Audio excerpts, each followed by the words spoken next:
After the Civil War, in 1865, the 13th Amendment banned slavery. Soon after, the 14th Amendment said everybody was equal.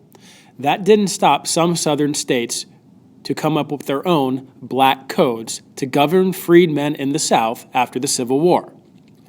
Let's go ahead and read this paragraph or two and come up with 3 things about black codes that you think are important. Black codes.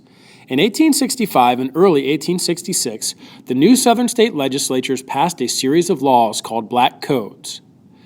Key parts of these laws aimed to control freedmen and women and to enable plantation owners to exploit African American workers. Modeled on laws that had regulated free African Americans before the Civil War, the black codes of each Southern state trampled the rights of African Americans. Some laws allowed local officials to arrest and fine unemployed African Americans and make them work for white employers to pay off their fines. Other laws banned African Americans from owning or renting farms. One law allowed whites to take orphaned African American children as unpaid apprentices. To freed men and women and many Northerners, the black codes reestablished slavery in disguise. So maybe you can provide for me 3 examples of black codes found in the text. Good luck.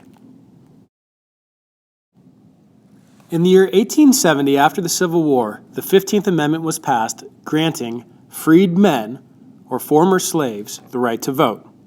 But that didn't stop Southern states from trying to keep free blacks away from the voting booths. See if you can come up with 3 examples of voting restrictions from the following text and write down their definitions for class tomorrow. Voting restrictions.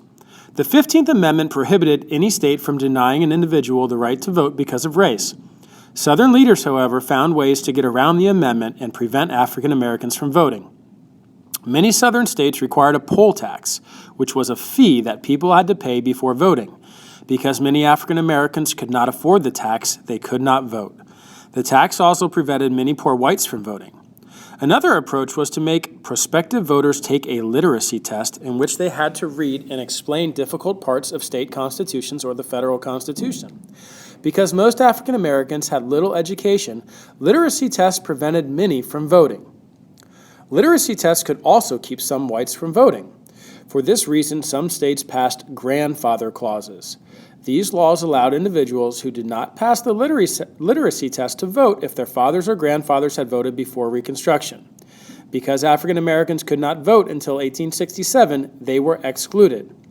Georgia enacted a poll tax and other limits as early as 1870.